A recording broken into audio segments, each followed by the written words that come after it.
Shalom. Ada sukacita kok Bapak Mama, soalnya ini pagi kayak letih lesu semua. Amin. Baik Bapak Mama, saudara-saudara, selamat kita berjumpa dalam ibadah minggu pada pagi hari ini. Tema yang akan kita renungkan bersama pada pagi hari ini yaitu mengembalikan harapan yang sirna. Sekali lagi, mengembalikan harapan yang sirna. Bapak Mama, saudara-saudara yang saya kasihi dalam Tuhan kita Yesus Kristus, apa yang terjadi dalam kehidupan kita ketika kita kehilangan harapan? Pasti yang terjadi adalah putus asa. Kita akan merasa tidak ada jalan keluar. Kita akan merasa sedih. Dan hal itu bisa membawa kita kepada titik yang terendah, yaitu bunuh diri atau melakukan hal-hal yang tidak sesuai dengan kehendak Tuhan. Bapak Mama, akhir-akhir ini kita selalu membaca, bahkan mendengar dan menonton. Banyak orang selalu mengakhiri hidupnya dengan bunuh diri, yaitu gantung diri, dan juga minum racun dan sebagainya. Ketika hal itu terjadi, kita akan bertanya, kenapa itu mesti terjadi? Apakah tidak ada jalan keluar? Bapak Mama, untuk menjawab pertanyaan-pertanyaan itu, marilah kita membaca firman yang baru kita baca tadi dan kita merenungkan, di mana dalam pelayanan Yesus ketika dia melayani, dia menuju satu tempat atau satu kota, yaitu Nain. Nain itu adalah sebuah desa pertanian yang kecil dan terpencil, dan kehidupan masyarakatnya adalah hidup dalam kemiskinan. Bapak Mama, ketika mereka hidup dalam kemiskinan, kita semua tahu apa yang terjadi. Banyak penderitaan, banyak kesusahan yang terjadi dalam kehidupan mereka. Dan ini juga terjadi bagi janda yang ada dalam cerita tadi. Anak satu-satunya, yaitu anak laki-laki yang menjadi tumpuan harapan. Suaminya sudah meninggal. Karena itu dia punya harapan ketika anaknya besar, bisa menolong dia, bisa membantu dia untuk mencari nafkah dan menafkahi kehidupan. Tetapi harapan itu sirna, Bapak Mama, karena maut harus merenggut nyawa anak.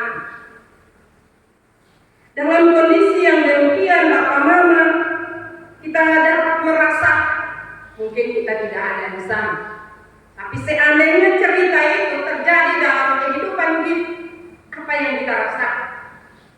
Pasti kita menangis sejadi-jadi. Bahkan mungkin orang datang pegang kita, mungkin kita juga tidak mau. Kita bisa marah orang, karena luapan emosi kehilangan itu begitu besar ada pada janda ini. Dalam situasi harapannya yang pada ujung tombak yang seharusnya terjadi, itu terjadi di luar kehendak. Dia putus asa. Dalam keputusasaannya itu, Bapak Mama, Yesus dalam perjalanannya berjumpa dengannya. Bapak Mama, Tuhan Yesus menempuh perjalanan yang cukup jauh. 1 hari 1 malam itu baru sampai ke Nain.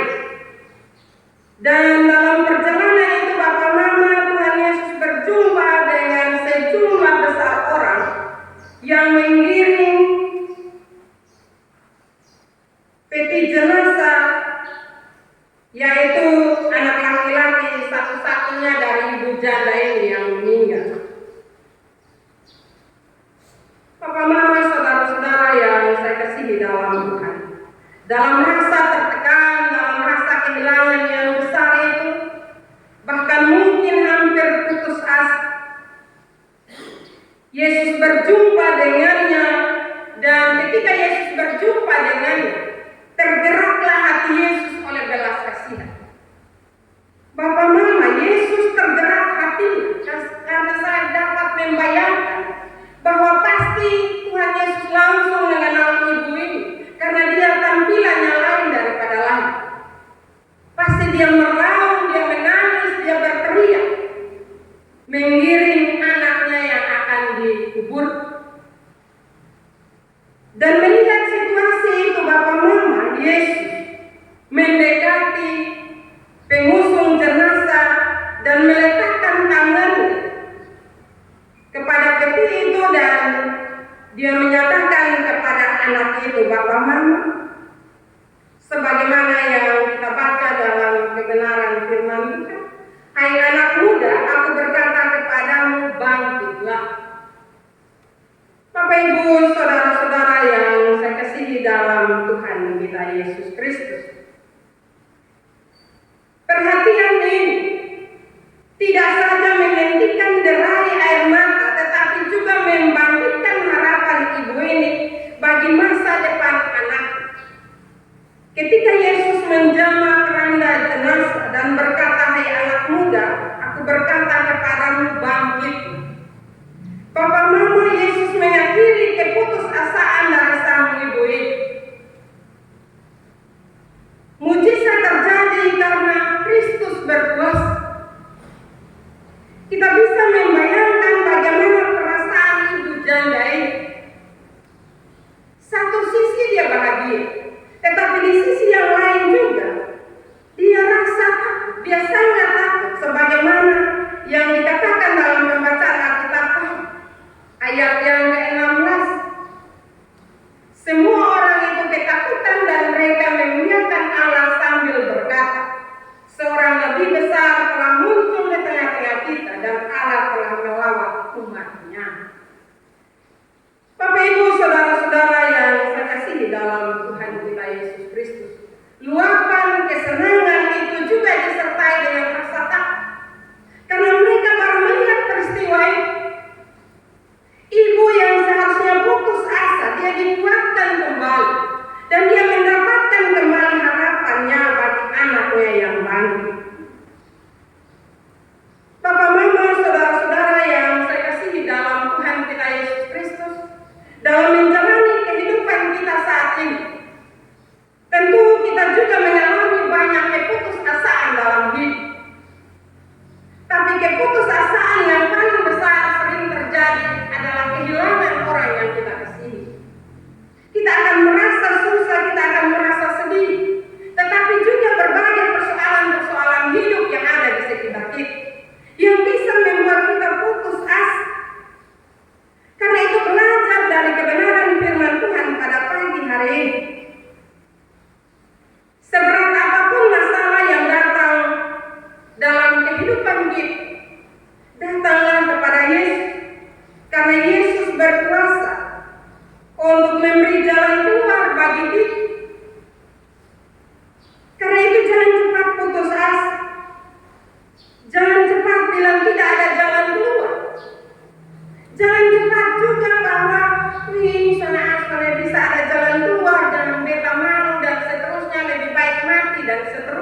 melakukan pekerjaan lewat kuasa Roh Kudus.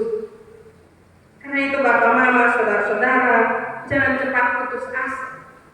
Firman Tuhan bilang, hai anak, bangkitlah.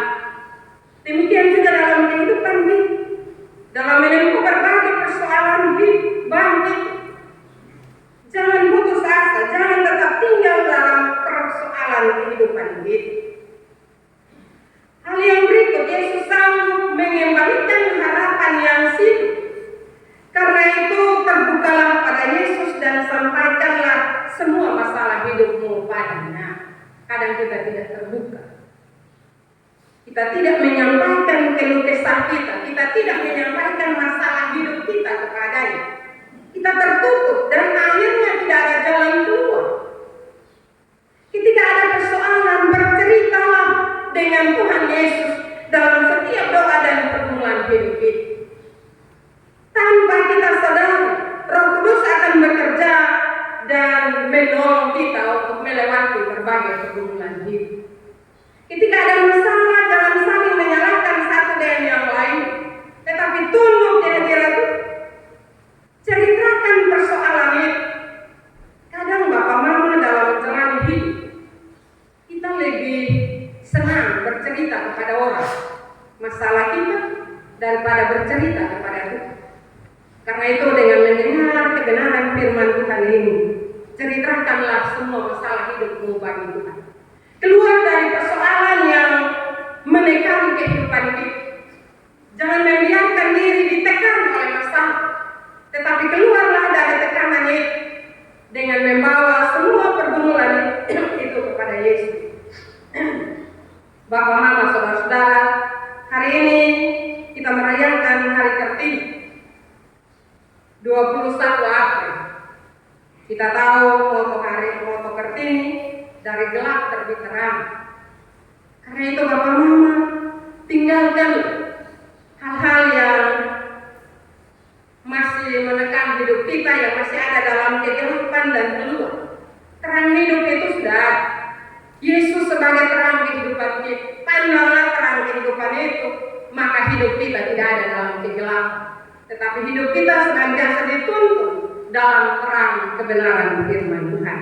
Marilah dalam menjalani hidup ini kita saling menolong. Ketika sesama kita ada dalam tekanan hidup, jangan biarkan dia jalan sendiri, tapi kunjungilah dia, doakan dia, beri jalan keluar yang baik baginya, agar dia bisa keluar dari permasalahan hidup yang ada. Karena Tuhan juga memakai kita. Mungkin saat ini kita tidak melihat secara langsung, tetapi Tuhan bisa memakai orang-orang yang ada di sekitar kita untuk menolong kita keluar dari berbagai persoalan hidup. Karena itu marilah dengan mendengar kebenaran firman ini, kita merenungkannya dan mengaplikasikan dalam kehidupan kita setiap hari. Firman Tuhan memberkati kita. Amin.